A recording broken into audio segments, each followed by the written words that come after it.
Boa tarde, pessoal. Hoje eu vou dar uma aula que eu vou revisar todos os conceitos de representação de desenho arquitetônico e alguns conceitos e regrinhas de introdução ao desenho, né? Então, eu resolvi fazer uma revisão de tudo que vocês aprenderam ao longo desses anos e colocar nessa aula aqui um pouquinho de cada coisa, né? Então, se vocês tiverem alguma dúvida depois, podem me perguntar. Vou começar a aula.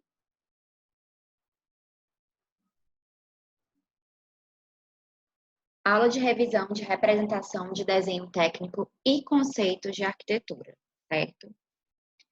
Então, a gente está consultando a NBR 649294, que ela vai tratar de representação de projetos de arquitetura.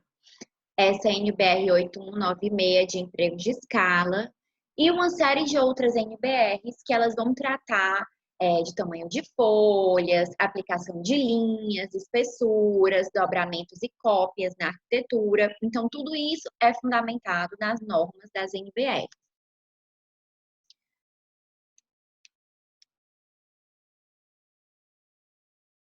Então, antes de mais nada, eu queria falar para vocês um pouquinho de cada fase de projeto que a gente tem de um projeto de arquitetura.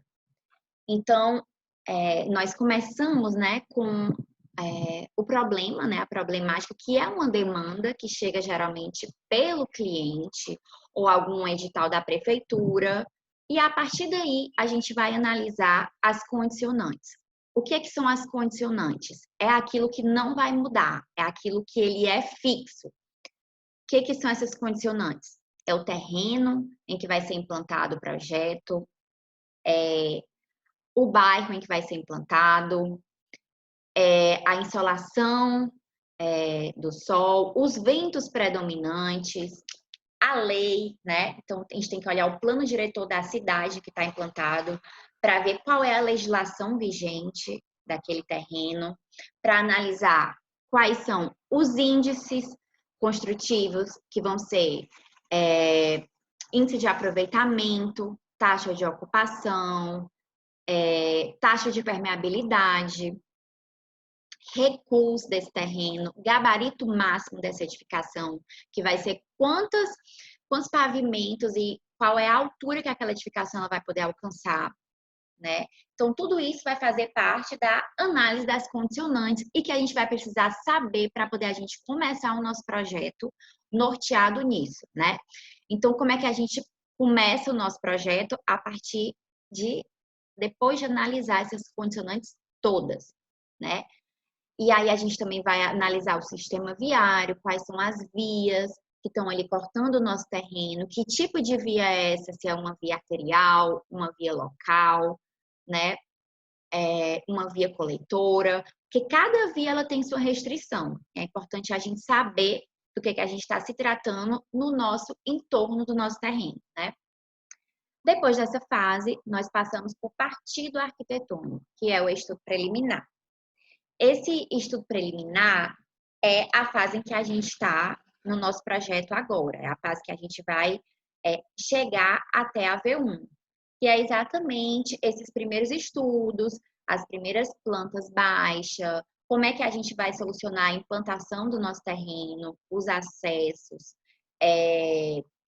a questão da topografia do nosso terreno, como é que a gente vai solucionar, né? Qual é o tipo de estrutura que a gente vai utilizar, qual é o conceito do nosso projeto. Então, a gente vai definir a partir desse partido arquitetônico. Depois que foi definido esse partido, e no caso apresentado para o cliente e para os órgãos responsáveis, a gente passa para o anteprojeto, né? Aí o anteprojeto já vai ser um projeto mais discriminado, em que tem todas as plantas necessárias, né?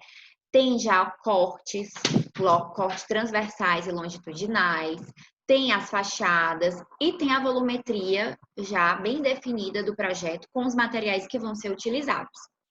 O projeto legal é um anteprojeto mais destrinchado com o que a prefeitura vai pedir. Então, dependendo do porte do seu projeto, ele vai precisar de um projeto legal. em que você vai mandar para os órgãos de fiscalização e de aprovação do projeto. No caso, o nosso aqui de Fortaleza é a SEUMA. E aí a SEUMA vai autorizar esse projeto, vai fazer algumas modificações para que você possa executar o seu projeto. Depois que o projeto legal ele for aprovado pela prefeitura, nós passamos para o projeto executivo, que é o detalhamento de todas as etapas do projeto, né? Então, a gente vai para essa parte de detalhamento dos cortes, indicação dos detalhes, detalhamento das esquadrias, quadro de áreas, memorial descritivo do projeto, né? É a parte em que é necessário para a equipe de obra construir o seu projeto. Então, vai precisar de todas as especificações de materiais, de detalhes construtivos para que esse projeto ele seja executado, né? Então, na nossa disciplina, a gente só vai chegar à fase de anteprojeto. Na parte da V1, que é a primeira entrega, a gente vai chegar no estudo preliminar e na fase da V2, a gente vai chegar em nível de anteprojeto. O que seria o anteprojeto? Definição do partido arquitetônico e de todos os elementos construtivos, considerando os seus projetos complementares, que é a parte da estrutura, a definição da modulação, as instalações complementares, né? Seja ar-condicionado, seja a parte de oxigênio, a parte da caixa d'água, o dimensionamento dessa caixa d'água, a parte elétrica, né? Então, tudo isso vai estar já mais ou menos definido, né? Nós não vamos chegar nesse nível de projetos complementares, só a parte da estrutura mesmo, tá? Nessa etapa, o projeto ele deve receber a aprovação do cliente e também, no caso das instituições, como edital, responsável por esse projeto, né? No caso de um hospital, ele também teria que receber, geralmente em hospitais públicos, eles são feitos através de editais. Então, nesse caso, ele teria que receber essa aprovação desses órgãos, dessas instituições, para poder passar para essa fase de anteprojeto. Quais são os documentos que a gente precisa no anteprojeto, né? Quais são os documentos de projetuais que a gente vai precisar? É uma planta de situação que vai mostrar o entorno com as vias e o bairro, né? Onde está localizado o seu projeto e o terreno que vai estar localizado. A implantação, que é uma planta onde vai mostrar a coberta e onde vai mostrar os acessos do seu terreno, vai mostrar as vias aonde corta o seu terreno e vai mostrar toda a parte de paisagismo e de soluções dos acessos, tanto de veículos como do público do seu projeto. Temos também todas as plantas, né, incluindo o térreo com seus acessos e dos outros pavimentos, a planta de coberta e caixa d'água, os cortes e fachadas, o memorial justificativo ou descritivo, que a gente chama do seu projeto, a tabela dos índices construtivos, que são os índices de aproveitamento, taxa de ocupação, taxa de permeabilidade do seu terreno, o quadro de áreas, compondo o programa de necessidades e as áreas desses ambientes que tem no seu projeto e a volumetria já com definição dos materiais que vão ser empregados no seu projeto. Então, qual é a diferença da planta de situação para uma planta de implantação? Na planta de situação, você vai colocar o seu terreno, as vias do entorno, mas também o bairro que está no entorno, né? Então, aqui no caso, aparecem as edificações que estão próximas, vai aparecer a localização desse terreno em relação à cidade, né? Vai aparecer o norte e vai aparecer qual é a situação desse terreno em relação ao entorno e à cidade, né? Já a implantação vai aparecer os acessos como as vias principais e a solução dos acessos de veículo, estacionamento, acessos de pedestre, embarque e desembarque e soluções paisagísticas do seu terreno. E como é que o edifício ele está relocado em relação ao seu terreno? Ou seja, os recursos que foram utilizados, a calçada, o acesso de pedestre, tudo isso vai aparecer na planta de implantação. E também os níveis, certo? Os níveis em relação às ruas e em relação à sua edificação. Quais são os formatos de papéis principais que a gente utiliza num projeto arquitetônico, né? Um projeto de pequeno porte, projeto de interiores ou um projeto menor, assim, de uma casa, a gente utiliza A3 ou A2. Já no nosso caso, um projeto que é de maior porte, como um projeto hospitalar, a gente vai utilizar a partir do A2 até o A0, né? Então, aqui está as dimensões de cada planta, né, de cada prancha, e cada prancha ela tem também uma margem diferenciada. Como é que a gente configura esse desenho na prancha? Então, é importante a gente colocar a margem do papel, né? Então, sempre olhar qual é a margem para cada tipo de papel. E aí, você vai colocar o seu carimbo do seu projeto, que ele pode ser colocado aqui do lado direito, embaixo, ou ser colocado na lateral. Um projeto para aprovação de prefeitura, um projeto padrão, ele é indicado que você coloque o seu carimbo aqui, no lado direito, embaixo, que o espaço do texto ele fique localizado ou aqui embaixo ou aqui na lateral, com as legendas, e o seu desenho ele fique nessa parte aqui central da sua prancha, né? A posição da leitura correta no desenho, ela é sempre na posição de quem está lendo.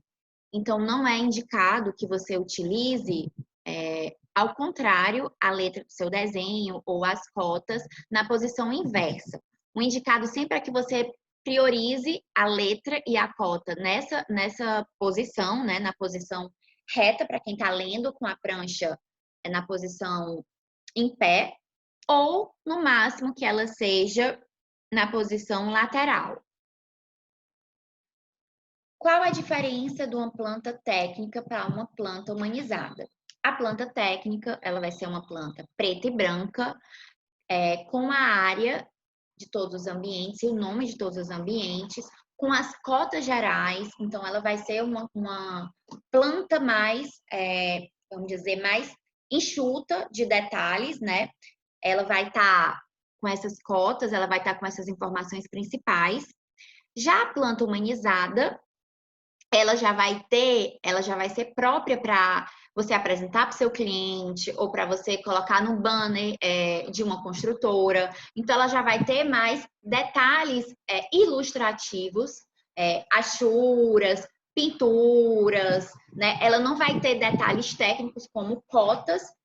No máximo que vai ter são o nome dos ambientes e as dimensões mínimas desses ambientes, mas no geral ela tem pouco de informação técnica e muito mais informações ilustrativas para poder encantar o seu cliente, né?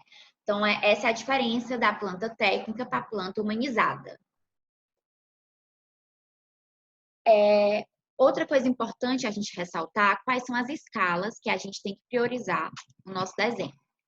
Então, sempre a gente utilizar as escalas que tem no nosso escalímetro, que são essas escalas aqui, a 1.2, 1.5, 1.10, 1.20, que são para fazer detalhes, né? E a partir de 1 para 25, 1 para 50, 1 para 75, a gente começa a colocar as plantas e os detalhes construtivos, fachadas, cortes, né? No caso de um projeto grande como o nosso, a gente começa a utilizar a escala a partir de 1 para 100, o que couber na prancha de 1 para 2. A escala gráfica, ela é uma escala referenciada quando você está trabalhando com plantas humanizadas em programas como o Illustrator, o Corel, né, o SketchUp, em que você vai fazer essa planta colorida, humanizada, para apresentar para o seu cliente ou para colocar no banner. E aí você vai usar uma escala referenciada aonde você sabe o que é, por exemplo, alguma medida do seu desenho. Então, por exemplo, eu sei que a porta, ela é 1 metro, né? Eu sei que alguma porta, ela é 1 metro. Ou então, eu sei que um azulejo, um piso, ele tem 50 centímetros e 2 pisos vai ser 1 metro. A partir disso, eu vou desenhar no meu desenho nesse programa essa linha e vou fazer uma escala referenciada, porque independente do papel ou do tamanho que você for imprimir, a sua planta, ela vai sair nessa escala gráfica também na hora da impressão. Vale ressaltar que a escala gráfica, ela é só utilizada até o estudo preliminar, tá? A gente não utiliza a escala gráfica na fase de projeto executivo e nem na fase também de projetos técnicos, plantas técnicas. É mais para a parte de planta humanizada. Então, a gente não vai utilizar aqui nessa disciplina a escala gráfica. A não ser que seja na hora da apresentação de um slide, aí você pode colocar sua planta, por exemplo, no PowerPoint, vai sair da escala e aí você utiliza uma escala gráfica para referenciar as medidas da sua planta nessa sua apresentação do PowerPoint ou do outro programa que você vai utilizar como forma de apresentação do seu projeto. No desenho técnico, qual é a diferença da linha tracejada para a linha contínua? A linha tracejada, ela é representada apenas quando estão coisas acima de 1,50. Então, tudo que estiver sendo cortado no piso abaixo de 1,50, ela vai ser representada com uma linha contínua. Então, por exemplo, a janela baixa, ela vai ser representada toda com linha contínua. Então, a parede, ela vai ser representada com uma linha mais grossa e a parte do peitoril e da janela com uma linha mais fina. Já a janela alta, que é uma janela que está sendo cortada acima de 1,50 m, ela vai ser representada com uma linha tracejada, cortando a parede. Como é que a gente representa porta e janelas na nossa planta, né? A abertura de portas, ela é colocada com esse meio círculo, né? Representando a abertura da porta, e a gente coloca o boleiro com a indicação das esquadrias, com P1, P2, P3, vai aumentando de acordo com a dimensão dessa porta e a tipologia dessa porta. Então, a gente começa pelas portas menores até as portas maiores.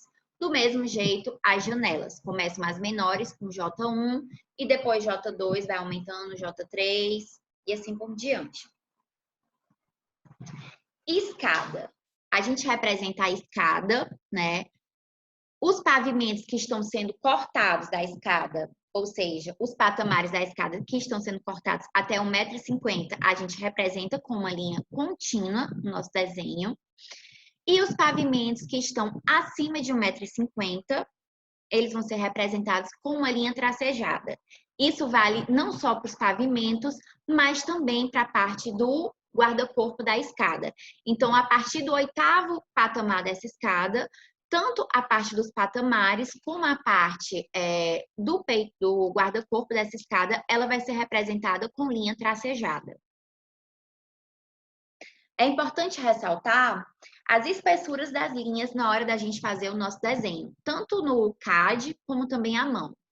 Então, linhas de contorno, como linhas de piso, né, representação do terreno, elas são colocadas numa espessura mais grossa. Linhas internas, como da parede, elas são colocadas numa espessura também grossa, mas um pouco mais finas do que as linhas de contorno.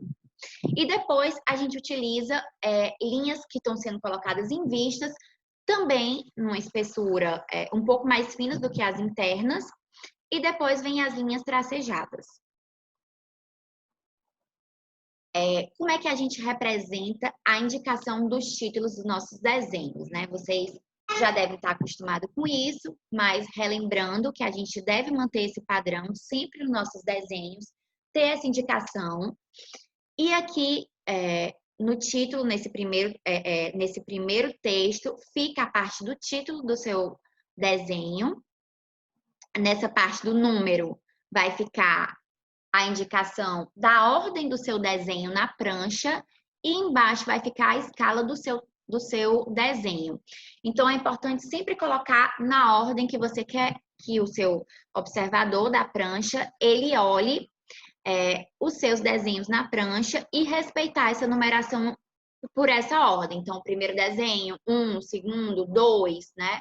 Sempre respeitando essa numeração e a posição, a organização na hora da prancha dessa numeração também, dos desenhos. Como é que a gente representa cortes na planta? Então, a gente representa corte na planta através dessa indicação, onde a gente coloca uma linha que está cortando, aonde ela vai estar cortando a sua planta do seu projeto, com uma bola e com esse triângulo pintado, certo? Nessa bola, você vai representar a letra do corte, que também pode ser representado por número, e embaixo você vai colocar qual é a prancha em que está localizado esse seu corte. Sempre que estiver apontando essa setinha aqui, esse triângulo, indica para onde o seu corte ele vai estar olhando. Então, nesse caso, o corte A ele vai estar olhando para cima. Se ele estivesse ao contrário, ele estaria olhando para baixo. Marcação de detalhes na prancha. Como é que a gente representa? Os detalhes, eles são representados com um círculo, onde você coloca uma linha, onde você puxa uma linha guia e você coloca a indicação de qual é o número do detalhe e aonde é que está a prancha, qual é a prancha em que está esse detalhe, né? Então, você vai colocar a numeração da prancha e qual é o número do detalhe. O detalhe, ele também pode ser colocado como, por exemplo, 1A, 2A, 2B. Então, vai depender da tipologia que você quer utilizar, certo? Cotas. Como é que a gente representa as cotas? As linhas de cotas, elas devem sempre, preferencialmente, estar fora do seu desenho, certo? Para evitar que fique confuso o seu desenho e poluído. Essas linhas de chamada, elas devem respeitar 2 milímetros a 3 milímetros de distância do seu projeto. E as cifras, as espessuras dessas linhas guias, elas devem ter 3 milímetros de altura e devem ter 1,5 milímetros de espessura. Então, quanto à dimensão da cota, quando não couber a sua cota no desenho, quando a cota ela for muito apertada, né? Como no caso desse 15 aqui, a gente pode puxar uma linha guia, uma linha de chamada e colocar um número aqui acima, puxando essa linha de indicação. Não é muito indicado a gente fazer isso, mas em determinados casos, quando o desenho fica muito poluído, quando está muito pequeno as cotas, a gente pode utilizar esse recurso, tá? É importante ressaltar que as cotas, elas sempre começam com as cotas dos menores detalhes e depois elas vão para as cotas gerais no nosso desenho. Corte. Corte é algo muito importante, né? E vai representar uma das etapas do nosso anteprojeto. Então, a gente sempre tem que ter, no mínimo, um corte transversal e um corte longitudinal no nosso projeto. O que é um corte transversal? O corte transversal, ele vai representar uma projeção vertical no nosso terreno, paralela ao nosso terreno e ao nosso projeto, e vai estar cortando o menor lado do seu projeto.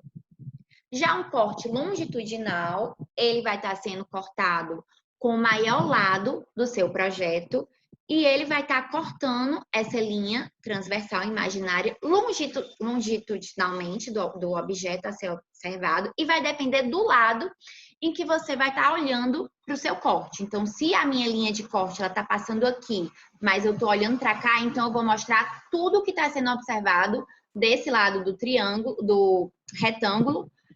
Ou então, se ela estiver olhando para cá, eu vou estar mostrando tudo que está sendo representado desse lado aqui da casa. Então, por exemplo, nós temos aqui indicação de 2 cortes. Um longitudinal, que é esse BB, e um transversal, que é esse AA. Lembrando que o triângulo aqui, a indicação de corte do AA, ela está olhando para cima. Então, tudo que está sendo passado e cortado aqui, ele vai ser mostrado. Do mesmo jeito, o corte BB, ele está olhando para esse lado. Então, tudo que está sendo cortado e mostrado para esse lado aqui do retângulo, ele vai aparecer, né?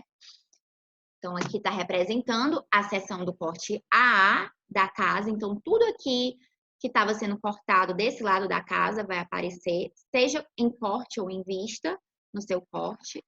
Os elementos aqui que estão sendo cortados, com linha mais grossa, e os elementos que estão aparecendo em vista com uma linha mais fina. O corte BB da nossa casa, que estava olhando para cá, então ele está cortando a sala, o banheiro e o terraço. Então, a sala, o banheiro e o terraço, mostrando em corte tudo que está sendo cortado e em vista também o que está aparecendo com uma linha mais fina, né? Indicação de níveis do terreno, né? De níveis do terreno e também no projeto.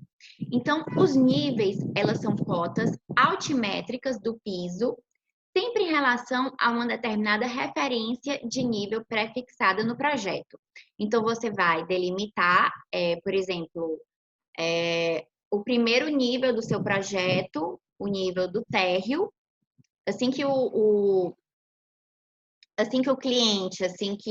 cliente ele entra na sua edificação, você vai representar como nível 00, e a partir disso você vai representar os outros níveis, então mais 3, ou se tiver algum patamar, mais 30, e do mesmo jeito o subsolo, menos 3 no caso. Então você pode colocar também os pavimentos que forem abaixo desse nível 0 no negativo, né? Então, as cotas de níveis, elas são representadas na planta dessa forma e em corte representada dessa forma. Sempre é importante ter cotas de níveis, né? Tanto na parte da implantação do nosso terreno, a parte dos acessos, a parte onde vai ficar o térreo, como também nos outros pavimentos. A marcação de detalhes, como eu falei para vocês, é representada dessa forma, com uma linha de indicação. A parte da numeração e título do nosso desenho, ele é representado dessa forma. A indicação de cortes é representada dessa forma. E a indicação de fachadas, ela é representada dessa forma. Onde o número aqui maior, ele vai representar o número que aquela fachada é. Então, você vai indicar se é fachada 1, fachada 2. E aqui vai ser a prancha onde essa fachada ela vai estar localizada no seu projeto. Então, isso aqui é a representação técnica de uma planta, de uma escada, né, pelo corpo de bombeiros. Então, é importante a gente utilizar todos os elementos necessários do corpo que o bombeiro ele pede para uma escada, né, de emergência.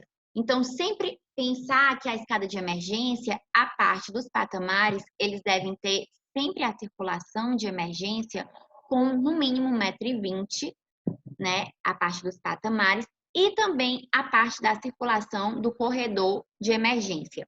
Então, sempre pensar no fluxo da abertura de portas em decorrência do fluxo de emergência. Então, no caso, se você estiver se localizando no pavimento térreo, as portas elas deverão abrir para fora. Já nos demais pavimentos, né, nos pavimentos superiores, a partir do primeiro, elas vão abrir para dentro do da sua escada, porque ela está no ritmo da evacuação e do fluxo de algum incêndio, de alguma emergência que for aparecer na sua edificação, porventura. Então, sempre respeitar esse desenho com essas dimensões, com a medida mínima da circulação de 1,20 m, com o shaft de circulação do corpo de bombeiros necessário, né? E com as medidas mínimas para a gente colocar de uma escada de emergência. Então, a escada de emergência, ela é obrigatória em todas as edificações que tiverem mais de um pavimento, né? E ela tem que ter, a partir de 30 metros na edificação, ela tem que se repetir. Então, por exemplo, eu tenho uma edificação que ela tem mais de 30 metros de distância. Você vai ter que ter mais de uma escada de emergência, porque a partir de 30 metros ela não vai atender mais a evacuação das pessoas que estão naquele local. Então, vai precisar de uma outra unidade de escada de emergência. Aqui a gente está representando também a parte dos elevadores. Então, é importante a gente olhar, antes de colocar no nosso desenho, qual é o módulo dos elevadores, qual é o tipo de elevador que vai ser utilizado, né? Esse elevador aqui, ele está sendo representado como um elevador médio padrão para pessoas. Mas, no caso, um elevador hospitalar, vocês têm que pensar qual é o tamanho de um elevador hospitalar. Então, determinados locais, por exemplo, na unidade de emergência, no centro cirúrgico e na parte da UTI, e também na internação, vai ter que ter um elevador que vai levar os pacientes de maca. Então, pensar nesse elevador, pelo menos um elevador nessas unidades que vão transportar essas macas, que são elevadores maiores. Então, olhar no manual desses elevadores qual é a dimensão que ele precisa para ser colocado na sua planta. Certo? Curvas de níveis. O que são as curvas de níveis? A curva de nível, a gente representa como se fosse uma linha imaginária no nosso terreno, para a gente representar um perfil topográfico desse terreno.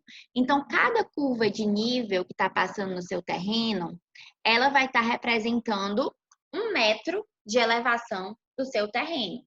Então, nós temos aqui, nessa representação, a linha curva de nível 5, curva de nível 6, curva de nível 7, 8. Então, como é que a gente faz? A gente traça uma linha invisível de corte no seu terreno, puxa essa linha de corte para cá para baixo, vai elevando para fazer o corte do seu terreno 1 metro e vai fazendo o perfil topográfico do seu terreno através do corte do seu terreno. Então, a partir disso, você vai ter um perfil topográfico a nível de corte, né, e de vista do seu terreno. Então, para que você vai utilizar esse perfil topográfico a nível de corte e de vista do seu terreno? Para que na hora em que a gente tem um terreno que ele tem várias curvas de nível, a gente possa aproveitar da melhor forma possível os acessos diferenciados das alturas diferentes das ruas, né? Então, por exemplo, nesse projeto aqui que eu vou usar como exemplo, eu tenho uma rua, né, um acesso que ela está numa altura, que eu vou chamar de nível 0, e um outro acesso que ela está numa outra altura, que ela está 3 níveis, 3 metros mais elevados que esse primeiro acesso aqui, né? Então, esse nível, ele é o nível 0 e esse aqui é o mais 3. Vamos considerar esse nível mais 3. Então, a minha edificação, eu vou utilizar esse nível aqui, né? No caso, deixa eu mostrar aqui. Eu vou utilizar esse nível aqui, que está sendo cortado, o meu acesso. E o outro acesso, ele vai chegar no outro pavimento, que é o primeiro pavimento. Agora, essa parte aqui interna da minha edificação, eu vou estar mexendo no terreno. Então, gente, para quem me perguntou se precisava aproveitar a topografia toda até dentro da edificação, não precisa. Vocês só precisam para na hora dos acessos, certo? Isso aí é importante, que você não vai mexer no acesso e na altura da rua. Mas na parte de dentro do terreno, você pode retirar determinada parte da terra, como foi retirada aqui, essa parte que está de amarela dessa casa. E você pode também aterrar determinada parte também da edificação. Como no caso, foi aterrada essa parte aqui da edificação, para fazer esse pavimento um pouco mais elevado, e também foi aterrada essa parte aqui desse acesso para poder chegar nesse outro pavimento. Então, por que eu estou falando isso aqui? Porque vocês vão precisar muito dessa parte das curvas de nível, de você entender como é que funciona essa curva de nível e de precisar na hora de dentro da edificação de você aterrar e retirar determinada parte da terra dentro das curvas de nível para poder você aproveitar os acessos. Porque no nosso projeto, a avenida A abolição, ela começa no nível mais baixo e a via expressa e a outra via local, que passa por trás do nosso terreno, ela tem um nível mais elevado. Então, a gente tem que aproveitar isso como partido para a gente utilizar diferentes acessos da nossa unidade de saúde do nosso hospital, né? Então, isso aqui é um exemplo de corte esquemático que eu vou querer que vocês me entreguem nessa primeira etapa, né, na V1, certo? Então, outro exemplo aqui de corte esquemático que a gente tem é onde a gente representa os pavimentos e zoneia esses pavimentos, né? Então, no caso, foi zoneado esse aqui como área de serviço, garagem, esse aqui como área social, esse outro pavimento como área íntima e esse outro pavimento de verde como área de lazer. Então, eu vou querer que no corte esquemático de vocês, do terreno, vocês zoneiem também por cores a parte dos setores hospitalares, né? Então, vocês não vão cortar os ambientes internos, somente a parte do contorno da edificação de vocês e do terreno. E o que é que vocês vão estar mexendo de terra na parte externa do terreno, interno. E eu quero que vocês coloquem os setores com cores diferenciadas. Então, por exemplo, no meu nível térreo vai ser o ambulatório, então eu vou representar de laranja. No outro pavimento, eu vou representar, no primeiro pavimento, eu vou representar a minha unidade de emergência, né? Urgência e emergência, então vai ser outra cor, outro setor. E vai estar cortando também a parte de diagnóstico do meu hospital, então eu vou representar com outra cor, certo? Então, sempre representar os setores e as cores com a legenda e o que está sendo cortado do seu terreno nesse corte esquemático do projeto de vocês, dessa primeira etapa da V1, ok? Insolação dos ventos. Eu sei que a maioria de vocês fez a cadeira, né, a disciplina de conforto ambiental, mas muita gente está me perguntando dúvidas de conforto ambiental e eu resolvi também dar uma revisão sobre isso. Então, gente, isso aqui é um exemplo, né, de um tipo de edificação, né, e a indicação do norte, sul, leste, oeste, né, uma bússola. E aqui são os ventos predominantes. Então, a gente tem os ventos predominantes que vêm no sentido nordeste, certo? Que é essa parte aonde vai nascer o sol. Então, sempre priorizar a parte da edificação de vocês que vão ficar nessa parte dos ventos predominantes, né?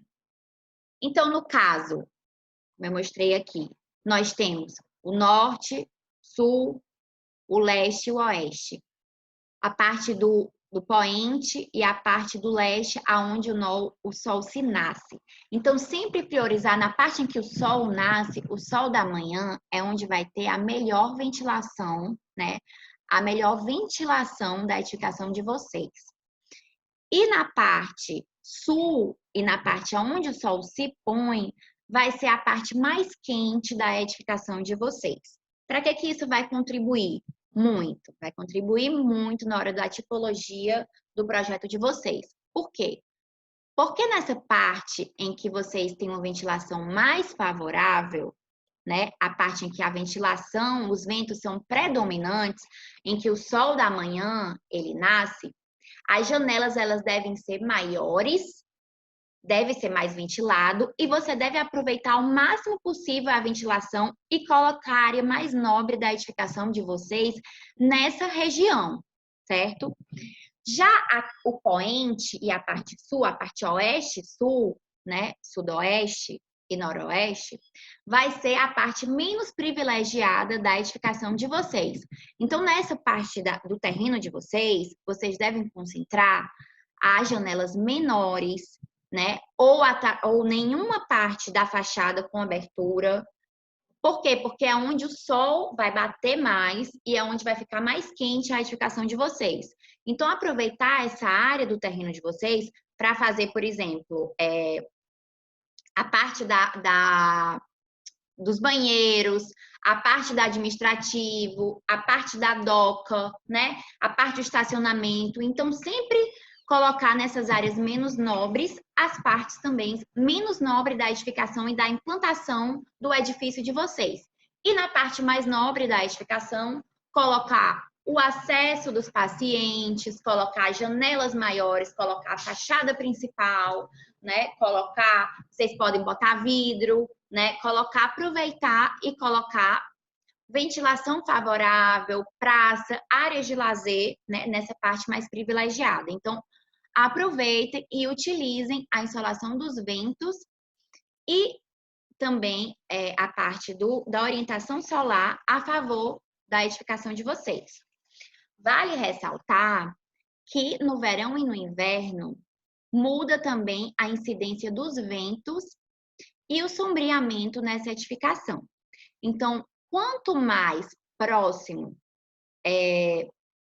do Equador o nosso terreno for, a nossa região for, menos diferença entre o verão e o inverno ela vai ter.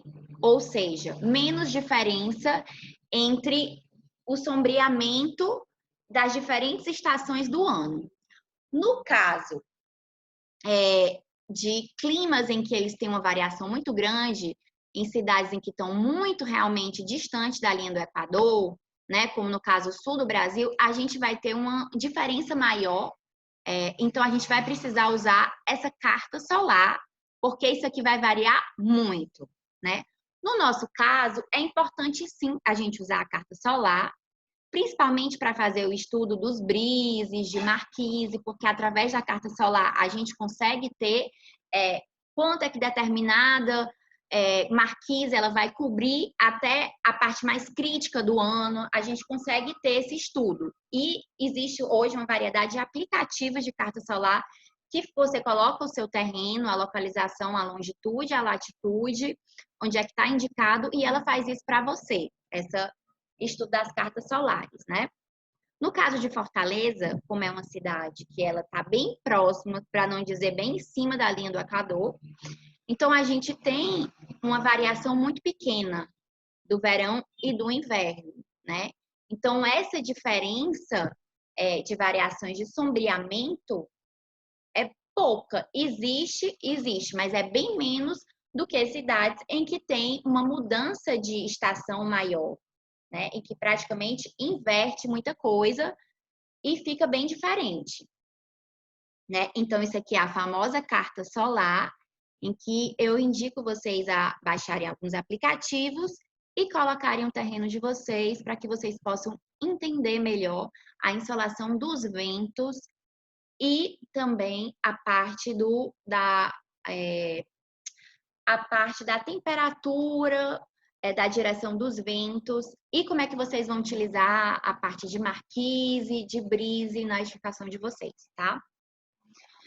Modulação arquitetônica. Teve gente também me perguntando se precisaria colocar pilares na edificação. Gente, não existe nenhuma edificação sem pilar, certo? Isso é fato. É a mesma coisa de um corpo humano sem o esqueleto, né? Então, os pilares, eles vão ser o esqueleto da edificação. É o que vai dar sustentação. Então, vocês têm que botar a indicação, sim, dos pilares na edificação de vocês. Inclusive, no estudo preliminar. A gente começa o estudo preliminar pela parte da implantação e quando a gente passa para a parte da edificação, a gente já começa a botar a modulação, que é exatamente os bloquinhos com os módulos dos tamanhos da distância que a gente quer priorizar na nossa edificação. A modulação arquitetônica, ela é algo que é muito utilizada desde a época da antiguidade clássica. Os gregos, né, eles já utilizavam isso, né, aqui nas edificações dele, essa parte da modulação. Então, os pilares deles, eles já tinham um ritmo e uma distância específica nas edificações deles. Então, isso é utilizado desde essa época da antiguidade. E quando, na época do modernismo, onde a gente teve um aprofundamento maior da arquitetura, novas formas de materiais, o surgimento do concreto armado, e com isso permitiu com que a gente utilizasse uma maior quantidade de vãos e de pavimentos nas nossas edificações. Então, a partir disso, as modulações, elas começaram a ser cada vez mais estudadas e aprofundadas, e até o Le Corbusier, ele criou o sistema de modulação modular, onde ele trabalha com a edificação utilizando o Fibonacci, né? Que é exatamente a proporção áurea do Leonardo da Vinci. Eu ia falar Leonardo DiCaprio, ótimo. Do Leonardo da Vinci, né? Então, o Le Corbusier, ele criou esse modular, sistema modulor. E aí, você utiliza esse sistema de modulação da estrutura para poder você começar a montar sua edificação, né? Então, a modulação, ela é algo que os pilares, eles vão começar através da fundação, você vai respeitar esses pilares da fundação, começando pelos primeiros pavimentos, desde o subsolo, térreo, até os outros pavimentos, e isso ele vai ter que ser respeitado, fazendo uma linha contínua dessa estrutura, dessa edificação, tá? Então, a modulação estrutural, ela deve reger a compatibilização entre as duas funções arquitetônicas. A sugestão da modulação arquitetônica é você adotar, primeiro, qual é o tipo de estrutura que você quer adotar. Então, eu vou utilizar concreto armado, eu vou utilizar aço, né? E você definir qual é a estrutura, para a partir daí você definir quais são os vãos que essa estrutura ela vai permitir, né? Então, priorizar sempre na modulação de vocês a repetição desses mesmos pilares nos diferentes níveis e alturas dessa edificação. E depois disso, adequar o pavimento do subsolo e da garagem na modulação do edifício, né? Então, sempre a garagem ela também vai ter que respeitar essa modulação dos outros pavimentos. Definir a modulação arquitetônica a partir do tipo de estrutura que você escolheu, né? E depois você implantar isso no subsolo, né? Na parte da garagem da edificação. Então, aqui tá a distribuição, a modulação variável. Quando a gente tem, né? A parte de concreto pré-moldado, né? Concreto armado. Então, quando a gente utiliza o concreto armado, a gente pode utilizar essas dimensões de modulação, que são 7,5 por 7,5. Então, a gente tem um módulo, que é uma distância entre os pilares de 7,5 metros por 7,5 metros, e a gente consegue ter pilares de 50 por 50, né? Aumentando a parte dos módulos, a gente consegue ter módulos de 10, né, 10 por 10, mas os pilares eles vão ter que ser mais espessos, né, porque eles vai ter que ter uma carga maior, aguentar um peso maior. Então, ele pode ser colocado com 60 por 60, né? E se a gente tiver repetindo essa modulação de 10 por 7,5, ele já pode ter 40 por 40, tá? Então, respeitem essa modulação aqui. É claro que quando a gente vai fazer um projeto, o arquiteto, ele vai pré-definir a modulação dos pilares e aquilo vai ser pressuposto do princípio do norteamento do projeto. Mas vai existir um calculista depois que ele vai dimensionar exatamente os pilares e a dimensão exata e localização desses pilares e vigas na edificação de vocês.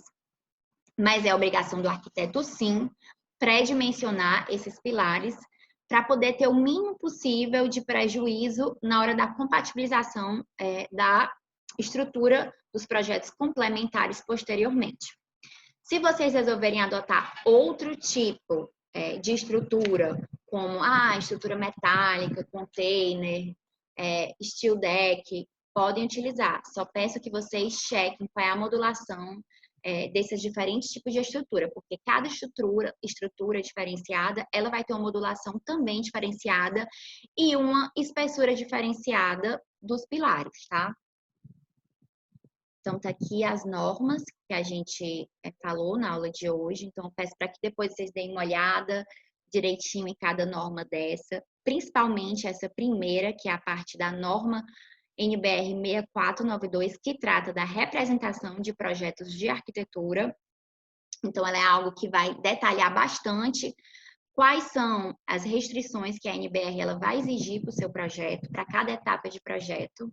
E é isso, pessoal. Espero que vocês tenham entendido a aula de hoje. E qualquer dúvida, podem me perguntar, tá bom? Pois um beijo e abraço para vocês.